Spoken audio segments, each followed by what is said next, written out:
Allô, vous écoutez Mon Québec Inspire, votre podcast pour découvrir ces personnalités inspirantes qui façonnent notre société. Aujourd'hui, je rencontre Jessica et Samuel. Ils sont tous les deux impliqués auprès de JIA Québec à différents niveaux. Jessica est employée auprès de l'organisme et Samuel, lui, est bénévole pour l'organisme. On va parler un peu des deux niveaux. Donc je trouve ça super intéressant parce qu'on a deux visions de l'implication et de leur vécu finalement au sein de l'OBNL. Je vous laisse découvrir. Super, merci beaucoup Samuel et puis Jessica d'être là avec moi aujourd'hui, ça me fait super plaisir. Merci à toi de l'invitation. Merci également. Fait que vous êtes tous les deux impliqués à différents niveaux, on va dire, auprès de JIA Québec. Je vous laisserai en parler un petit peu plus en détail. Peut-être Jessica, toi qui travailles auprès de JIA Québec, je te laisserai en parler un petit peu plus. Puis Samuel, toi tu es impliqué bénévolement avec l'organisme. Fait que je trouve ça vraiment cool. On va avoir un peu de vision, je pense. Une vision plus interne puis une vision plus bénévole. Fait que je suis curieux, dans un premier temps, peut-être savoir un petit peu c'est quoi vos parcours, qu'est-ce qui vous a amené, à vous impliquer. Puis peut-être Jessica un peu parler de, justement, comme je disais, de JIA Québec. Qu'est-ce que c'est? Parfait. Dans le fond, moi, mon parcours, c'est que j'ai un bac en enseignement secondaire de l'histoire, éthique et culture religieuse. Mais à la fin de mon bac que j'ai terminé, quand j'ai fait mes stages, je trouvais que c'était un petit peu difficile comme milieu. J'étais quand même gênée de parler en public, donc c'était peut-être pas un choix si évident de carrière pour moi. Puis je trouvais le système scolaire des fois un petit peu difficile. Tu sais, moi, j'étais en histoire, il fallait que je donne des devoirs. Je trouvais que les jeunes en avaient déjà beaucoup, fait que je me suis pas vraiment reconnue finalement dans le milieu, bien que moi, j'ai vraiment toujours apprécié l'école. Là, c'est quelque chose. J'étais pas nécessairement une bonne élève, j'étais quand même assez problématique, mais j'étais bonne à l'école et j'aimais aller à l'école. Donc, c'était un milieu qui, moi, m'a permis de me développer quand moi, j'étais au secondaire. Toutefois, quand j'ai justement fini mon parcours universitaire, je me reconnaissais peut-être un petit peu moins là-dedans, fait que je travaillais déjà à la SAQ. J'ai déménagé à Sept-Îles parce que j'avais le goût d'aller habiter en région. Je suis déménagée à Sept-Îles avec mon conjoint. Je lui ai dit « Hey, es-tu capable de peut-être te trouver un emploi à Sept-Îles? On pourrait déménager là à la fin de mon baccalauréat. » Il s'est trouvé un emploi, on est déménagé, puis bonhomme allant, je me suis ramassée avec un poste à temps plein à SAQ. C'était quelque chose qui était relativement confortable. On est revenu à Québec. J'ai continué à travailler là pendant une dizaine d'années. Après, là, j'ai eu un enfant, puis ça m'a fait, disons, regarder mes perspectives, me demander, j'ai-tu vraiment envie de passer toute ma vie, disons, dans un emploi que j'aimais, mais qui était peut-être pas ce que je désirais. Puis tout ce que je me suis dit, c'est que je cherchais absolument quelque chose qui avait une mission. Je voulais travailler pour un OBNL, je venais des milieux syndiqués quand même. Je voulais travailler pour une place où les gens allaient se donner, les gens allaient avoir une mission à défendre. Puis j'étais à la fin de mon congé maternité, je suis tombée sur JIA Québec, j'ai vu l'annonce pour agente de coordination, puis j'ai appliqué. C'est la seule place où j'ai appliqué. J'ai pas regardé ailleurs. Je me suis dit c'est ça que je veux faire. Puis j'ai été engagée là quelques semaines plus tard. Aujourd'hui, dans le fond, je suis rendue coordonnatrice au programme scolaire. Donc, je m'occupe de la capitale nationale, la Chaudière-Appalaches principalement et l'Outaouais. Mais je suis aussi en charge là d'aider mes collègues, disons, du Grand Montréal, puis en Estrie aussi. Là, je suis en charge d'aider à ce qu'on réussisse à rejoindre les jeunes dans les écoles.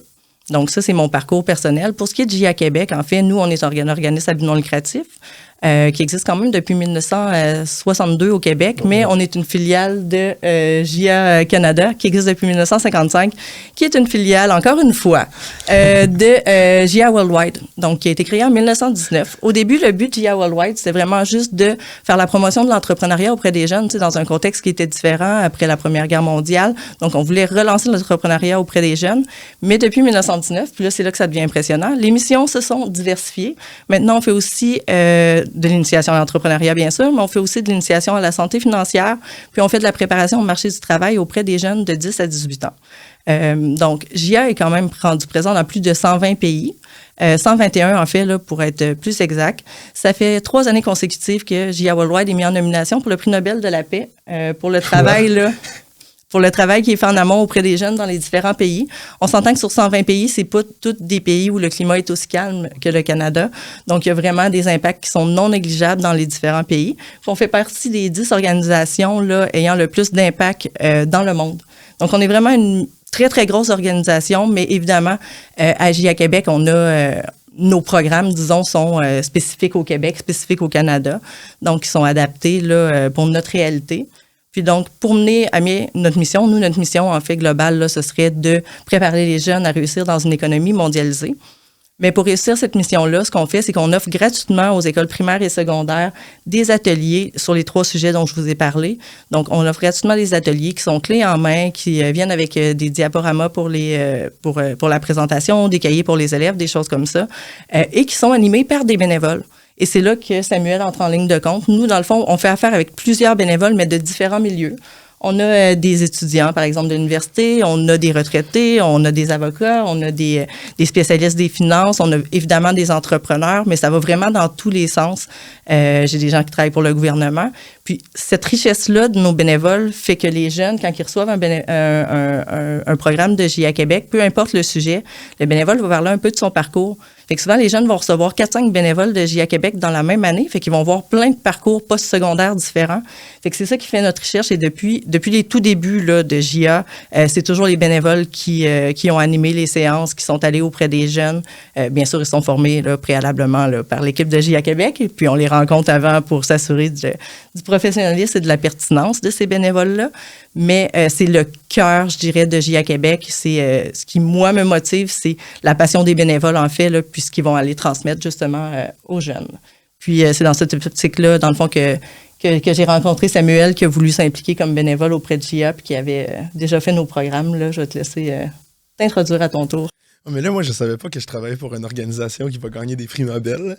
C'est vraiment quelque chose que je vais mettre sur mon LinkedIn un peu plus souvent. Il va falloir que je commence à en parler un peu plus. Non, mais moi, qu'est-ce qui m'a amené à m'impliquer, justement, niveau bénévole? J'ai toujours été une personne très impliquée, autant dans mon parcours scolaire qu'à l'extérieur, dans ma communauté, etc. Moi, en secondaire 5, qu'est-ce qui s'est passé? C'est que j'ai pas rencontré Jessica. Mais j'ai rencontré JA Québec dans un programme que on faisait des... c'était quoi déjà? C'était entreprise étudiante. J'ai créé mon entreprise étudiante en secondaire 5, qu'on vendait des tucs, qu'on remettait une partie des profits à une organisation pour l'environnement. Mais les tucs, on les faisait importer de la Chine. Donc, c'était un beau lapsus. Oui, exactement. C'est comme acheter des crédits carbone quand tu prends l'avion. En fait. L'économie circulaire. Non, mais, donc, c'est comme ça que j'ai rencontré JA. Moi, secondaire 5, qu'est-ce qui s'est passé? C'est qu'il y a eu la pandémie, mais j'étais beaucoup impliqué durant mon secondaire 5. J'étais président d'école, j'étais dans tous les comités. Bref, je savais que c'était important de s'impliquer. Et pendant la pandémie, puisque j'ai un peu trop d'énergie, je voulais faire quelque chose. Et il y a quelqu'un que j'ai rencontré durant mon parcours de secondaire 5 qui m'a proposé de participer à un projet communautaire. Donc, j'ai commencé à être dans ma communauté, à faire du bénévolat, finalement, pour ma belle ville de Lévis que j'aime tant. Et ensuite de ça, j'ai eu un emploi en maison des jeunes pendant 3 ans et demi, que j'ai rencontré des jeunes de 12 à 17 ans, que j'ai créé des projets avec eux, j'ai vu que c'était des personnes passionnées, mais que des fois, il y avait juste besoin d'une personne qui les pousse à créer des choses, à finalement s'impliquer. Et c'est comme ça que je me suis dit, ça serait le fun de pouvoir faire des tournées d'école, pouvoir parler de mon parcours, pouvoir leur dire, hey, moi, m'impliquer m'a amené ça. Là, je pourrais en parler pendant longtemps, mais on a d'autres choses à se dire.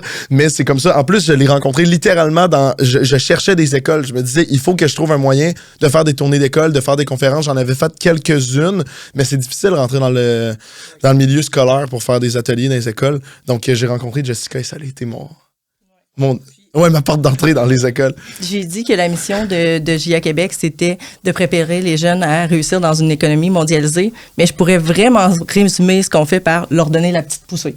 Oui. C'est vraiment ça, finalement. C'est leur donner la petite poussée pour les motiver, puis pour qu'ils donnent qui dans le fond, pour qu'on croit à leur plein potentiel. Fait que ce qu'on veut vraiment, c'est leur donner la petite poussée pour leur faire prendre conscience qu'ils sont capables de faire des grandes choses, puis que, dans le fond, ils ont des inspirations autour d'eux, là, des inspirations comme Samuel. Non, des inspirations. Attends, wow. Non, mais c'est un grand mot. Non, mais moi, je considère, c'est sûr que j'ai j'ai juste 22 ans, là. Je suis rien, c'est normal, je viens de commencer, mais qu'est-ce qui est génial, c'est que justement, je suis proche de leur âge. Donc, ça leur tente plus d'écouter quelqu'un proche de leur âge qu'une personne un peu plus vieille qui se dit il comprend rien. Mais moi, c'est vraiment ce que j'aime parce que je suis proche de leur âge et je leur parle un peu plus, et je le vois dans la phase des professeurs, ils aiment ça, je leur parle un peu plus cru que quelqu'un normalement leur parlerait. Et tu sais, je leur dis directement, moi, tu vas voir, là, elle vient me voir la semaine prochaine en conférence, je suis rendu à leur dire justement, impliquez-vous et vous avez le temps.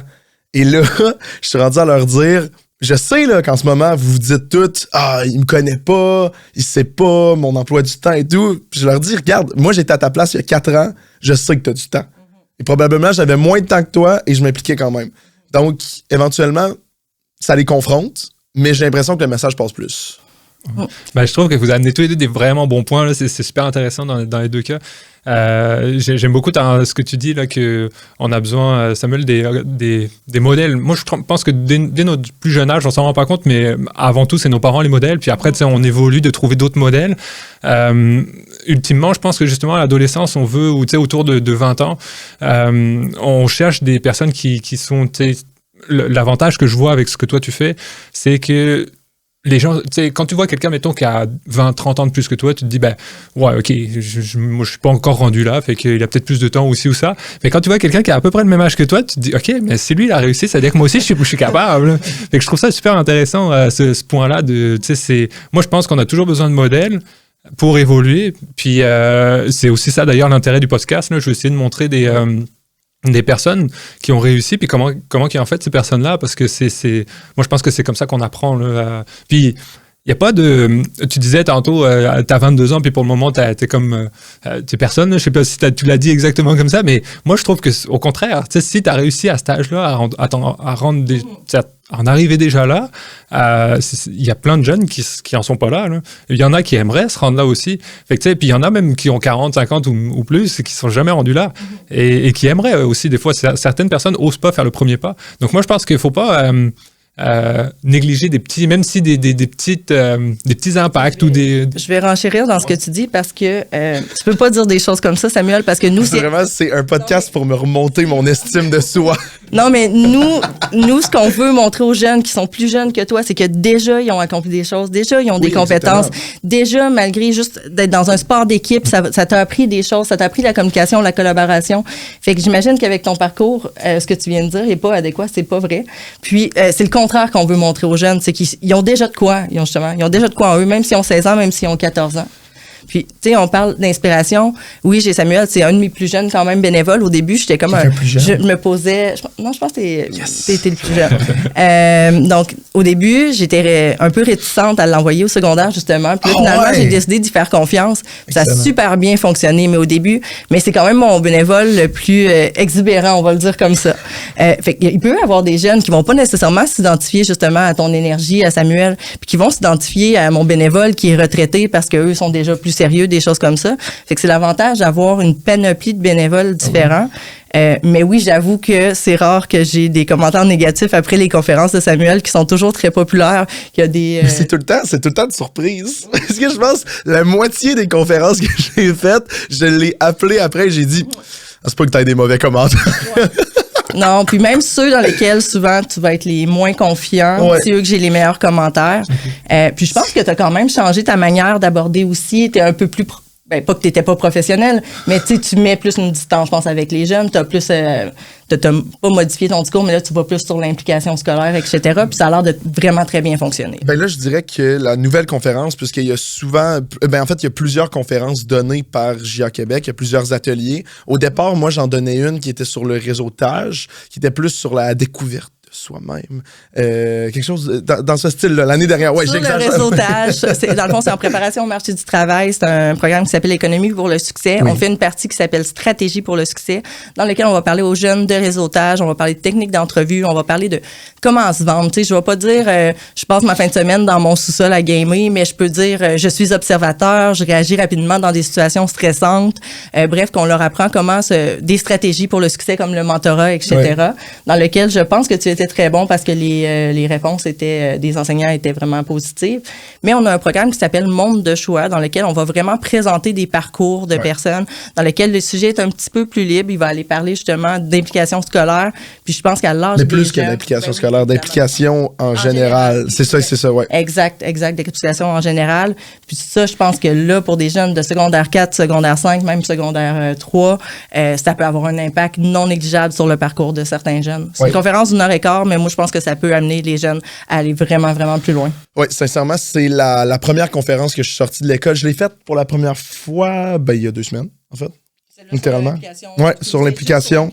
Exactement, qui est comme un peu plus ma conférence, parce que c'est un sujet libre, donc j'ai décidé de parler d'implication pour les pousser à finalement faire quelque chose de leur vie. Pour les personnes qui nécessairement peut-être étaient moins impliquées à ce moment-là. Et je pense que c'est la première fois que je suis sorti et je me suis dit, ben pour de vrai, là, on tient de quoi? Ouais, là, on tient de quoi? Je t'ai pas appelé en disant « Ah, je pense pas avoir réussi ma conférence. » Non, cette fois-là, sincèrement, j'avais beaucoup confiance en moi parce que j'ai senti que ça, fallait la faire plus souvent dans les écoles. Parce que, en fait, comment je l'ai su, c'est que, tu sais, les élèves, c'est toujours, tu sais, c'est le secondaire, là, à un moment donné. Moi, j'adore le 12-17 ans. Comme j'ai dit, j'ai travaillé 3 ans et demi avec eux. C'est la tranche d'âge que j'adore le plus. Mais ça reste que c'est du secondaire. Moi, quand j'étais au secondaire, j'avais des personnes qui faisaient des conférences. Ça m'intéressait pas, là. Je me dis, c'est sûr que c'est meilleur que du français. Mais ça reste que je suis au secondaire, je trouve ça dull. C'est normal. Mais moi, je voyais le professeur derrière triper. Et là, je me suis dit, ben là, si le prof il tripe, c'est sûr que ça marche. Donc, il va falloir plus la faire, celle-là. C'est la première fois. D'habitude, Samuel est quand même du genre à m'appeler, par exemple. Il n'y a pas beaucoup de bénévoles qui m'appellent. Mais Samuel m'appelle avant, m'appelle après. Puis souvent, c'est comme, je suis pas sûre que ça s'est bien passé. Je suis pas sûre. Puis là, cette fois-là, c'est la première fois que tu m'appelles. Puis t'as dit, c'est exactement ce que t'as dit. Là, on a pogné de quoi. Ouais. Là, ça marche. Là. Parce que c'est pas un manque de confiance en tant que tel. C'est plus que moi, depuis le début de mon parcours, ça reste que, il faut que j'apprenne. Tu sais, j'ai juste 22. J'ai tout à apprendre. Et tout le monde, dans ma philosophie de vie, tout le monde, je peux apprendre quelque chose de tout le monde. C'est normal. À un moment donné, je suis jeune. Donc, si je suis capable d'avoir les commentaires des profs, même si ça s'est bien passé, c'est sûr qu'il y a quelque chose que je peux améliorer. Et c'est ça qui va me différencier des personnes qui sont bonnes à être une personne excellente. Parce que si je recueille pas les commentaires en me disant « Ah, ben là, ça a été bon, j'en ai pas besoin. » C'est pas vrai, ça. T'sais, j'ai besoin de le savoir. Aller chercher le feedback, là, je pense que c'est un des meilleurs réflexes qu'on peut avoir. Parce que, selon moi, là, puis tu disais, je corrigerais peut-être un truc que tu as dit, parce que je suis jeune, j'ai beaucoup à apprendre des personnes qui sont plus âgées, mais je pense que même une fois qu'on a atteint un certain âge, on a à apprendre des jeunes aussi. Parce qu'il y a des technologies, justement, tu vois, à l'heure actuelle, on voit les technos qui évoluent très, très vite. Fait que les jeunes sont beaucoup plus familiers avec. Fait une personne qui est peut-être un peu plus âgée va avoir beaucoup de choses à apprendre aussi d'un jeune qui est beaucoup plus familier avec certaines technos. Fait que aller chercher du feedback, puis être ouvert aussi à ce que les gens nous fassent un commentaire constructif. Là. C'est sûr, c'est toujours les commentaires constructifs qui sont intéressants. Là. Des commentaires non constructifs, il faut les mettre de côté. Mais ça, c'est hyper important. Être ouvert à ça, là, je pense que c'est comme tu dis, c'est la différence entre être bon et être excellent. Ouais. C'est vraiment une très bonne habitude, à mon avis. Je trouve ça cool que tu te sois approprié un peu cette conférence-là. Moi, je pense que vous disiez que c'est une conférence d'1 heure et demie, c'est ça? 1 heure et quart. Fait que je pense que, à mon avis, il y a vraiment des gens, juste sur 1 heure et quart, que tu as moyen de, je dirais peut-être convaincre, je sais pas si c'est le bon terme, là, mais de déclencher ce petit truc à l'intérieur en se disant, mais c'est vrai, je suis capable, puis il y a quelqu'un qui l'a fait. Fait que là, après, ça devient un moteur pour faire plein d'autres choses en arrière. Là. Ah, mais c'est 100% le but. Là. Moi, de toute façon, je commence toujours ma conférence en leur disant ce que je viens de dire, en fait, littéralement, je sais que ça peut être un peu plate, une conférence, et je sais que pour la plupart, peut-être vous n'allez pas m'écouter, mais moi, s'il y a au moins 1 ou 2 personnes dans la classe en ce moment qu'après, ils se disent, qu'ils retiennent quelque chose et qu'ils se disent « Ah, c'est vrai, faut que je fasse quelque chose », moi, c'est mission accomplie. À un moment donné, c'est un bon ratio pour le secondaire. Surtout, des fois, tu le sauras pas. C'est parce que des fois, ils vont montrer un désintérêt qui est pas vrai, qui est juste un désintérêt de façade. Puis au final, ils vont avoir appris quelque chose, mais tu le sauras jamais. Ben, le meilleur exemple, c'est la conférence il y a 2 semaines, en fait, que j'ai dit ça s'est bien passé, mais j'ai jamais vu un si grand désintérêt. Puis tu m'as dit quoi, 16 élèves ont mis 10 sur 10? Exact. Puis il avait le droit de mettre de la merde parce que j'étais pas là. J'étais pas là pendant le vote. Il aurait pu mettre 6 sur 10, il avait le droit. Exact. Parce que l'enseignant en question, c'est le seul qui fait ça. Je le dis pas à tous les bénévoles, toutefois. Il fait noter les élèves après. Il dit, vous avez trouvé ça comment sur 10, ce que vous venez de recevoir? Puis lui, justement, ses groupes reçoivent nos 5 programmes au secondaire. Donc, ils reçoivent vraiment toute la panoplie de GIA Québec, puis il fait noter après. Puis, fait qu'il me transmet les résultats. Je les transmets pas toujours. Mais là, justement, cette conférence-là qui disait, les jeunes, ça avait l'air un peu moins de marché. Puis finalement, c'était une très, très haute moyenne de 10 sur 10, 9 sur 10. Donc, des fois, pour les bénévoles, ça, c'est quelque chose qu'il faut que souvent que j'y rassure parce qu'ils ont l'impression que ça s'est pas si bien passé que ça ou quelque chose comme ça. Mais c'est des jeunes, c'est des ados. Je dirais, ça se peut que c'était super intéressant ce que tu disais, puis ça se peut qu'ils ont tout enregistré, mais qu'ils regardaient ailleurs, puis qu'ils t'ont jamais regardé dans les yeux. Là. Ouais, puis il y a plein de choses là-dedans. Il y a aussi le fait que c'est comment les autres vont, qu'est-ce que les autres vont penser de ce que je fais, si j'écoute, si je suis ci, puis ça. C'est la pression sociale à cet âge-là. Ouais, puis en plus de ça, généralement à cet âge-là, on pense court terme. Là. On regarde qu'est-ce qu'il y a aujourd'hui, puis ça s'arrête là. Fait que, puis tu vas en avoir justement qu'ils l'ont entendu, mais pas nécessairement, ils vont pas l'assimiler directement. Puis c'est juste quelques années plus tard, en arrivant face à un problème ou des choses comme ça, que là, ils vont réaliser, ouais, mais c'est vrai, c'est vraiment une bonne idée ce qu'il m'avait raconté Samuel il y a 2-3 ans. Là. Fait que, des fois, c'est pas juste sur le moment, ça peut être plusieurs années après là, que ça en impact. Nous, je t'ai dit qu'on faisait les 10 à 18 ans, mais on se rend quand même un peu plus loin. Là. On se rend jusqu'à des 25 ans, puis on donne surtout ceux en santé financière. Des fois, on va dans des milieux un petit peu plus atypiques. Puis, j'ai des bénévoles, évidemment, qui viennent du milieu des banques, des choses comme ça. Puis, j'avais eu une conférence qui avait été donnée qui s'appelle « Bien plus que de l'argent », dans laquelle on va parler de l'importance de l'épargne, on va parler de comment ça fonctionne concrètement, le crédit. Plein de sujets comme ça, là, juste pour les titiller, dans le fond, sur l'importance d'une bonne gestion de notre argent. Le but n'est pas de leur faire penser à la richesse. Le but est de faire du mieux avec ce qu'on a. Fait que ce n'est pas dans une optique là, que tout le monde soit extrêmement riche, mais dans une optique que tout le monde fasse du mieux avec ce qu'ils ont. Mais bref, il y avait eu une présentation là, auprès de certains jeunes. Puis quelques semaines plus tard, la bénévole qui travaille pour une banque X avait reçu une des personnes qui était présente, qui venait de recevoir un héritage, puis qui s'est dit, bon, il faut vraiment que j'aille consulter pour savoir quoi faire avec ça. J'en ai entendu parler, puis ça a donné qu'ils se sont tombés une sur l'autre. Justement, fait qu'ils ont pu progresser je sais pas la suite, évidemment, là, qu'est-ce qu'ils ont fait avec l'héritage. Mais bref, la bénévole a pu voir l'impact direct. Mais elle ne pensait pas, quand elle a quitté là, la classe, là, qu'il y avait eu un impact puis qu'il y a quelqu'un qui allait réfléchir à tout ça. Elle aurait pu jamais le savoir. Mais là, on a un exemple concret de l'impact que ça a eu directement chez un jeune qui s'est dit je vais faire attention avant de tout dépenser. T'sais. Cool. Ça, c'est vraiment cool. Ouais. C'est